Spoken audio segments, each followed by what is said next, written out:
a bowl of popcorn, tea in a brand new cute pink mug, and a bouquet of beautiful pink roses that I bought for myself. I'm sat on my bed in my pink fluffy pajama set. It can only mean one thing. It's Girl Talk Q&A Valentine's Day edition!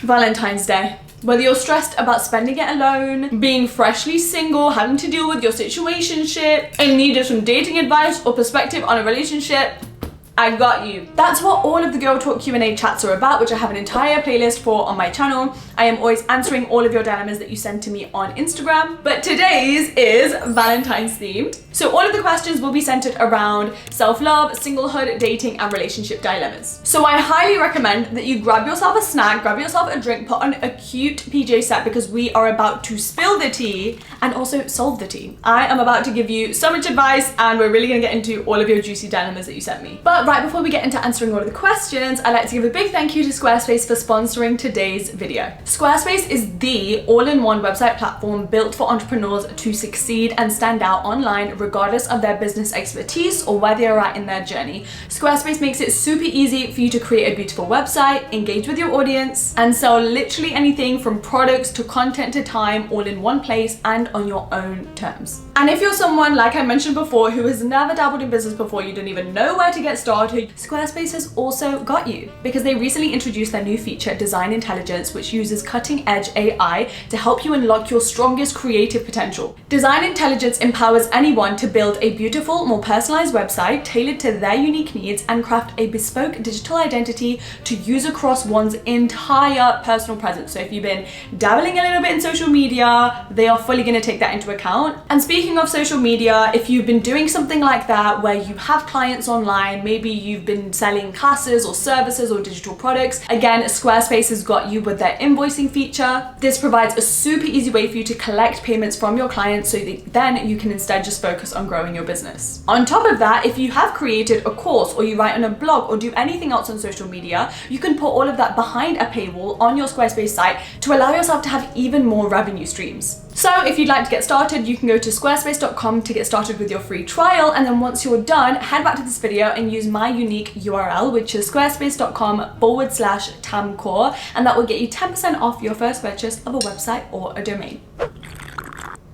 Okay, I'm gonna start with some of the most commonly asked questions, one of which being, how do I stop being desperate for finding a boyfriend? Somebody else said, I feel like I'm always dreaming about a perfect man coming to save me. How can I learn to feel fulfilled with myself? Hard relate, I have been there. I used to spend time with myself at the beginning of my self-love journey, but then at the same time think like, oh, what if I meet my next boyfriend here? What if I meet my husband tomorrow? My entire life and my mindset was still centered around male validation and when someone was gonna come and save me from myself, and there was nothing self-loving about that. And I also want to start by saying, yes, can many of us feel like we're desperate for a relationship or a boyfriend? 110%. And can we also work on our mindset to solve that? Also yes. However, please don't feel shame and guilt and insecure about your tendency to think this way. Don't forget that society literally instills this belief and way of thinking in us from a very young age. So it's really not hard to believe at all why so many of us feel like being in a relationship is the key to happiness, when I'm telling you that is so far from the truth. While it is a very important part of the human experience, you can be so content on your own, and this is how. One, we need to focus on decentering men from our minds. And to start this, you need to realize this is a daily choice. Like, this is a habit that we all need to implement into our daily routines. It's not just something where you're like, oh, I need to stop seeking validation from men and I need to decenter them, so I'm just gonna do that. No, like, there's no off switch. At the end of the day, our ego can take over, and receiving compliments or attention from men or feeling like you are liked and loved and adored and being chased is always nice, but is it gonna get us to where we wanna be? Absolutely not. And so to offset those comfortable thought patterns that are gonna happen in our mind, we need to live a life that's going to generate a new thought pattern that's gonna benefit us and where we wanna be. So the first step to this is you need to have a mission. You need to wake up every single day and know where you need to be at and what you're working towards. Because if you don't have that, if you don't have something that makes you leap out out of the bed every single morning because you're so excited to get better at it or dedicate more time at it, you're going to be bored, and of course your mind is going to get distracted and want to make up romantic fantasies in your head like you're in a rom-com, okay? I don't blame you. Of course it's naturally going to go there. So if you're very ambitious and career driven like me, it's going to be setting up side hustles, seeing how far you can push your potential, setting up a business on Squarespace, for example. If you're not really about that life, which is absolutely fine, but you've always had this wanderlust, then maybe it's about saving up to be able to travel to all of your dream countries, or even every single weekend exploring a nearby city and having a full-on solo date for yourself. If you're somebody that really wants to focus on your self-discovery, then pick up new hobbies and habits. Basically do all of the things you've always said, that would be really nice, you know, if I had the time to do that. You have the time to do that. Okay, question number 2. How do I manage time to actually be able to go on solo dates, and also can I have some solo date ideas? Totally get you. Solo dating is great, but if you have a super busy work or school or just other commitments and a schedule, then it is hard to figure out, you know, when am I gonna have time to do this? But I'm a big believer that it doesn't have to take up so much of your time. So one solo date idea is literally taking yourself for a walk. Do you know so many people that would go on a walk with their significant other or their family member, or call up their friend to go on a long walk with them? Just you going on a hot girl walk is classed as a solo date. You are scheduling time to spend time with yourself, get out in nature, explore the world by actually being outside and not spending the whole day in your house. You are being close with your thoughts and actually paying attention to them. You are getting fresh air and sunlight, which is then gonna hack your happy hormones. How self-caring, how self-loving of you. And it could literally be 20 minutes. It could be on your work lunch break. It's all about just reframing how you're looking at it in your mind. You know, it's not just that I'm walking home from school, it's what's been going on in my mind? Let me just check in with myself for a quick minute. Let me take in all of my surroundings and actually romanticize my life for a hot second. One thing I used to do when I lived in my first apartment was I used to live literally right next to a cinema. So I would just go there like once a month or even every Friday, sometimes when I had extra time. And instead of watching a movie at home on Netflix, I would just love the experience of grabbing popcorn and going to my cinema seat and experiencing that film with so many other people in the same room. All of the smells and the sights of the cinema just made it feel so much fancier. And it didn't take up a lot of time. And let's say you have a really, really busy day, then I would challenge you to go out to a cafe, bring your laptop and work there. Again, it's you getting out into the world. Who knows who you're gonna meet on the way, what you're gonna see, what you could get inspired by, just going there, romanticizing your life, giving yourself a change of scenery while you're just getting your work done and still being productive, I think is a really good halfway point to meet you there. If you liked some of those solo date ideas, then I highly recommend you guys check out my book, Buy Yourself the Damn Flowers, because it's got an entire page of solo date ideas for every budget, for anybody's situation. How do I work on self-worth? Okay, first let's break down what actually is self-worth. Self-worth is all about your sense of your own values and what you're worthy of. It's the extent to which someone believes that they are worthy of love, respect, time, affection, etc. So to start with this, you really need to prove to your mind that you are so inherently worthy and valuable despite anything else that might happen externally, and that's going to help you build up a self-worth that is so strong and indestructible. So first, we need to understand what actually negatively affects our self-worth, and then how can we fight that. So one of the things might be comparison and seeking validation from other people. And then the way that we're going to combat that is living in the opposite way to it, okay? So naturally our mind, we're comparing ourselves to others. We're hoping that somebody will say they like our outfit, whatever. But now we're going to take all of those people off the pedestal. When we get ready in the morning, we are not going to think, I'm going to put this makeup on because it's the trendy thing to do. I'm not going to wear this outfit because this is what my crush is going to like. I am going to make these choices on how I'm going to look for the day, simply according to what is going to give me joy, what might make my life easier, what is in line to my style and my preferences, without thinking about what anybody else is going to say or think. Another thing you can do is stop asking for other people's opinions on what you're doing. You want to post something to Instagram, don't send it in the group chat, okay? You like a guy, you want to go on a date, don't ask your friends for advice on what you should say to him. Just believe in your own source. Be authentic and stop concerning yourself on how to impress others. You just being yourself is being impressive. Another thing that can deter our self-worth is the act of putting others first. So we are going to combat that by setting boundaries, learning to say no, understanding that no is a complete sentence and we don't need to give reasons as to why we don't want to do things, because our time is inherently valuable. And then another really common thing that can get our self-worth down is tying it to external things, most often achievements, you know, academic validation and grades and different accolades. So my favorite way to combat this is to make mistakes on purpose and just fully immerse yourself and embrace those moments. Do something that you think is cringe, whether that's going outside and taking a selfie or a video in public, or being super overdressed to just go to the grocery store, go and start a random conversation with a stranger, anything that makes you feel scared and dangerous and rejected and judged. When you run towards that, that's when you start to reprogram your mind in the way that you see it, and then that's when you start deciding what your self-worth means, rather than falling victim and prisoner to the limiting beliefs that you have built up in your head, and then you have no choice but to live in that way because you've never tried to challenge them or live against them. If you want a less extreme version of that, then all I would say is when you naturally fail, when you naturally make mistakes, just be aware of the way that you're speaking to yourself in your head, what your inner dialogue is saying, and then gently change it. I'm not stupid and I don't have imposter syndrome and that I shouldn't be taking this class or taking this test. I am trying my hardest. I worked my hardest to be here. I deserve to be here as much as everybody else. It's those simple, just affirmative shifts that make all the difference. How do you develop the habit of self-love when a lot of people around you are in a relationship? Stop using other people as the standard. It's literally got nothing to do with them. My biggest lesson I've ever learned is don't look at what everybody else is doing, because everybody else is doing what's right according to their timeline and where they need to be based on what lessons they need to learn in this lifetime of theirs. Some people really need to focus on their attachment styles and the way that they view relationships. Other people need to work on honing on their creativity, their authenticity, learning to be at home with themselves.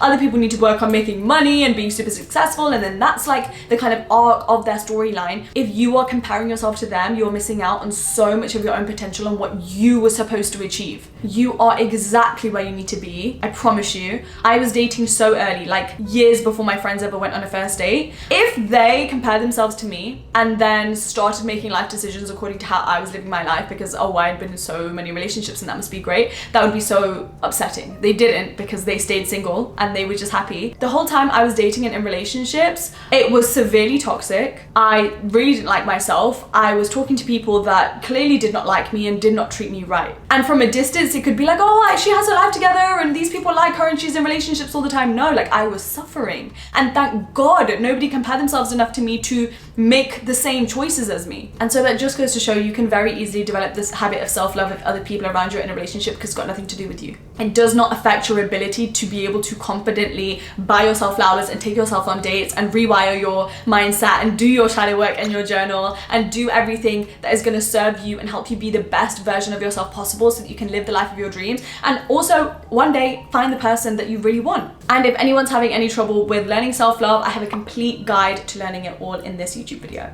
How to manifest a boyfriend. I've had this question so many times, and most of the time I won't even entertain it or I won't answer it simply because I just don't believe in it. And I think we can manifest so many wonderful things for our lives, and I personally wouldn't want to manifest a relationship. However, I do believe that you're completely entitled to, you know, have the life of your dreams and do whatever you want. So I am going to talk to you about this because I have been looking a lot into manifestation, and I do believe that it is very much possible to manifest a boyfriend. That being said, I don't think it's possible to guarantee that that's going to be your soulmate, because I am a big believer that the person that's right for you is going to come to you when the timing is right and when you are exactly the person you need to be able to receive your soulmate. So you might manifest a boyfriend, but also it might not be the right one. If you are coming from a place of I need a boyfriend or I need a relationship to feel whole, at the end of the day, the universe is going to mirror how you feel about yourself and the vibration that you are operating at and the emotions that you are holding on to. If that is what you are thinking and feeling at the time of trying to manifest somebody into your life, that person is gonna reflect all of that stuff. So that's why personally I think it's a little bit dangerous to manifest specific people. That being said, here's the quickest way to manifest literally anything. You need to think of what you desire and think of yourself living a life where you already have that desire. And now I want you to think about what are the feelings that you are experiencing in having that thing and in living that life. What are the feelings? Is it security? Is it freedom? Is it happiness? Is it relief? Is it confidence? Whatever it might be. And now all you're gonna do, now that you have so much clarity on what that emotion is you're simply gonna feel that emotion right now. That is an example of quantum leaping. You are essentially shifting timelines and you are aligning yourself with the future version of yourself that has every single thing that you would ever want by embodying the emotion of already having had that thing. The universe responds to your vibrational frequency, to your thoughts, to your emotions. If you choose to have those future things now and you're not coming from a place of scarcity or desperation or I need this, you're going to speed up that manifestation and attract it into your life a lot faster because you become a match to it. Alongside that, visualization helps a lot. I do this every single night before I go to sleep, and I also do this every single morning while I meditate. I literally just play out my dream life like a movie in my head. And when you do this every single day especially, that's when you start to build up more clarity on the emotions you're going to feel in your dream life, because you're feeling them so constantly while visualizing. But if you want more manifestation tips, I do have a few manifestation videos on my channel which contain all the other advice. What is the best gift to get yourself? I was thinking a necklace or bracelet, but low-key got laughed at and want another opinion. F them. Listen, we need to remember other people's opinions are not valid. If somebody laughs at you or makes fun of you, we gotta remember, do you know how many people are just limited out here? You're on this whole journey of self-love, clearly, if you're gonna buy yourself a gift, or self-development because you watch these videos or you read my book or my newsletter or whatever. You're out here trying to improve yourselves. People haven't even had the idea to want to improve themselves yet. So please, please don't ever be concerned about being laughed at by those types of people. Some people are simply behind you in the journey. It might take them another 10 years to get to where you are, and then they're gonna look back and they're gonna be like, you know what? You're right, I might do that too. That was such a good idea. So F them. I think a bracelet or a necklace is such a wonderful idea. When I started my self-love journey, I got myself a promise ring. And I love that because I was thinking of so many gift ideas, but I thought a piece of jewelry is the best because you get to wear it every single day. It's practical, you're not gonna lose it. And you look at it every single day and it's a constant reminder of the promise you've made to yourself, the journey you're on, and it's such an amazing act of self-love. So you do you. How do I know if I'm in the correct headspace to be in a relationship? Okay, I will give you a quick checklist of like questions you should think about to do this, because I think this is a very smart and mature question to ask. Go you. Actually, quick round of applause for you for even considering that. Okay, here are the questions. Do you know what is your life's purpose, your life's mission, or what fulfills you? What's guiding you in life? What is the thing that's going to get you out of bed in the morning? Do you like yourself? Most importantly, do you love yourself? Do you like spending time with yourself? Can you confidently be alone and embrace your independence and singlehood? Have you healed from your past relationships? Have you started working on your past traumas, any emotional wounds you may have, working on healing your attachment style? Have you been putting communicating your boundaries into practice with all people in your life? Are you confident enough to stand on your own ground and stand up for yourself without letting other people walk all over you or feel a need to people please just to get people into your life? Are you clear on what you want in a relationship and in a partner? Have you written up that list of high standards? And are you confident enough in them that they are non-negotiables, that you are never going to settle for below that? Are you aware of what your triggers are and what your own toxic traits are, and are you taking steps to actually work on them? Are you prepared to put in the work to become the best possible partner you can be, so you can show up to this relationship in the healthiest way possible, but also start this growth journey alongside your partner? Do you have a support system currently away from romantic interests? So like friends, family, peers, colleagues, people in your community. What are your communication skills like? Are you able to have difficult conversations with people? Are you able to confront people when you are upset without being passive aggressive or letting things bubble up, or hold difficult emotions inside of you without actually openly expressing them and solving the issue, so that again you can grow with that person past any miscommunication or misunderstandings? I don't know how to balance the mindset, we'll always figure things out together, and one mistake, he's out, I deserve better. Such a good question, because everybody on social media kind of speaks about these two things, especially the like one mistake, he's gone, like I don't need you, which is very unrealistic and definitely is not part of a normal adult healthy relationship. So this is just personally the way that I like to look at it. First of all, you need to understand what your boundaries are, what your preferences and standards are, and what your limits are, and then stand by them. This is such a personal thing, it's so different to everybody. So I wouldn't even pay too much attention about what other people are giving chances for and what other people are like cutting people off for, because that's based on their own standards. For me personally, I like to look at it like this. If somebody is doing something that reflects their character and it's hurting me, then I'm a one mistake, you're out, bye, because that literally shows me who you are, and I don't need that. On the other hand, if it's a mistake that could easily be changed or communicated because it's not indicative of who they are as a person, maybe they just haven't been in a relationship, maybe they just weren't sure, maybe there was a misunderstanding and it can be fixed, and after one chance they do show changed behavior, then I look at it like we will figure this out together. So for example, if my partner raises their voice at me in an argument and I'm like, I don't want to be spoken to in that way, or I want you to be calm, I'm like, you know what, we'll figure that out together, one more chance. But if you do it again, you're gone. Or for example, my partner doesn't text me enough, or they show up late to dates because they can't keep track of time. I get that. Some people pick up those habits in their life. Let's talk about it, let's fix it. On the other hand, if my partner disrespects me, my family, things that I care about, puts me down, doesn't support me in my career, shows up as jealous or insecure or possessive or abusive, those are character flaws. Goodbye. How to stop being jealous of a girl who always gets all the stares from guys when we walk together, and how can I be so secure in myself?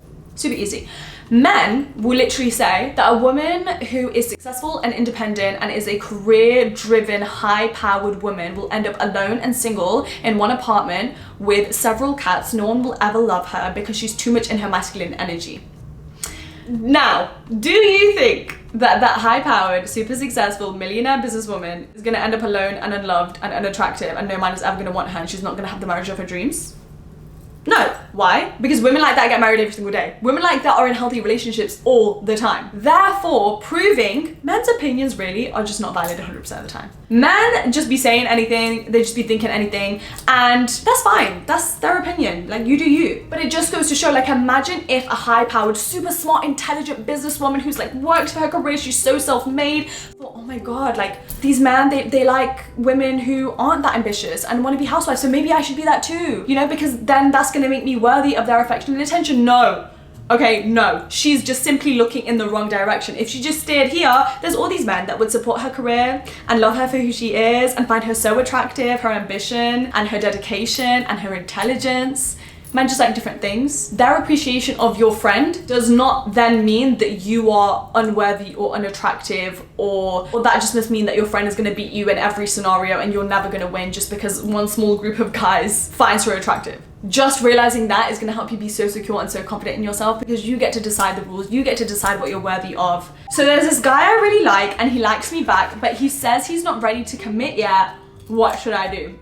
Honestly, I respect it. Thank God he has not dragged you through a situationship or led you on and told you that, you know, wait for him and he'll be with you. He's literally being so honest and upfront and is communicating where he's at so he doesn't waste your time. I love that. Having said that, I know it's so hard and so difficult when the feelings align but they're just not quite in the same place as you, so then you can't get what you want. I totally get that that's so frustrating, but my advice to you in this situation would be let him go do his thing. Thank God you know exactly where his head is at. Now don't focus on the situation whatsoever. If it's meant to be, it will be, and in the meantime I want you to go live your life. I want you to date other people if that's what you're into. I want you to be open to talking to other people, meeting new people, chasing after your career, trying your hobbies, just living your life. It's not worth another thought until he comes to you with a changed mindset or behavior that actually aligns to the life that you want to live. Can you love yourself too much to a point where you love your own company? It makes you not want to date. How to stop this? Yes, 100%. I didn't even know this was a thing until I was in that very same situation. I had been on my self-love journey and I had learned so much and I had achieved so much as a result of it, and I had just completely changed my self-perception and my relationship with myself. Everything was great, right? But then I realized, oh my God, every single man gives me the ick. I don't want to date. I don't want to be in a relationship. I didn't even know how to do that because I became so immersed in the content and in the practice and the lifestyle and the mindset and the habits of I gotta be alone, I gotta take care of myself, independence this, independent women, blah, blah, blah.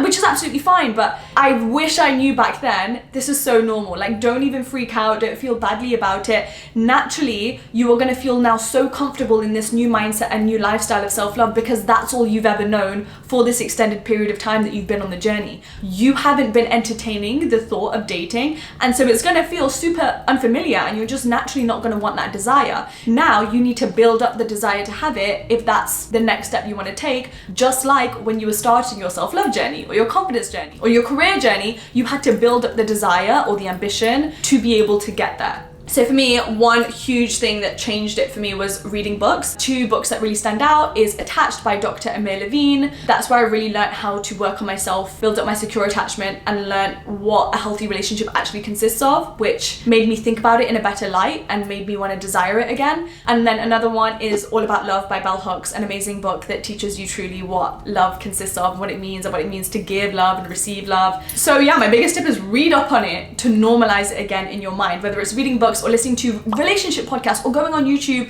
and watching videos about relationships. I was even watching TikTok couples and their like day in the lives of being in a relationship, because when you've cut that lifestyle off from your mind for so long, you need to start bringing it back in, and then you'll be fine, I promise you. And then last one, I think this is the best question to end this Valentine's Girl Talk Q&A. How to spend Valentine's Day in the best way as a single, self-obsessed woman that it becomes a memorable one. Oh, you are asking the right questions. I love this. What a way to end the video. Okay, so I want to start this by saying that the key to any good date or like romantic experience is if it's thoughtful, is if the person has clearly been listening and learning about you and understanding you, and then has catered the day or the date to you and your particular preferences and what makes you you, rather than any old generic date that they could have easily planned, like a dinner, right? And so when it comes to self-love and planning that for ourselves, we need to do it in the exact same way. And it's so much easier because it's us, right? Nobody's been in our minds for as long as we have. Nobody understands us like we do. You are literally the master planner of this. I'd say don't even overthink it. So before you go onto Google and start Googling like solo date ideas or Valentine's Day date ideas, I want you to just think, what makes me so effing happy that I'm gonna go to sleep tonight and just squeal because I had the best effing day ever. All of my happy hormones are hacked. Memories were made. I was so fulfilled. I didn't do things because that's what I was supposed to do because it's Valentine's Day. And I didn't do the things because this is what like society says you should want to do. No, I did things because they served me and I've had the best day ever. That's the way you should look at it. So if you're an introvert, I'm talking literally stay at home all day. Order breakfast, lunch and dinner. So then you don't need to get up and do anything. Just literally have a rotting day and romanticize it. Get yourself a little bouquet of flowers. You can even order them if you don't want to leave the house. Popcorn, tea, wine, if that's what you like to do, and then have a little Netflix movie marathon and boom. Even sprinkle some rose petals, why don't you? If you're someone who loves to explore, oh my god, go travel to your nearest city for a weekend or become a tourist in your own city for the day and just explore. One of my Valentine solo days was museum, cinema. I went to one restaurant for lunch, one restaurant for dinner, and I went shopping and I just fully explored the entire city. And that brings us to the end of the video. I'm wishing you all the happiest and most loved up and romantic Valentine's Day, whether you're single, dating, it's complicated, it's in a relationship, whatever it is. I hope you do find the time to show yourself a little bit of self-love because you are so worth it. And I just really want you to give yourself that time, regardless of what your plans are this holiday. It's my favorite time. I just love that everything's pink and cute and romantic. I am going to be taking myself on a solo Valentine's Day date again, even though I am in a relationship, and I will be celebrating it with my boyfriend also. If you want to see what I get up to this year, I will be vlogging it. You can check it out on my vlog channel along with all of my past solo date days that I have vlogged on Valentine's Day. There's so many, you can check them out here. Thank you so much for watching and I will see you same time next week for a brand new one. Bye!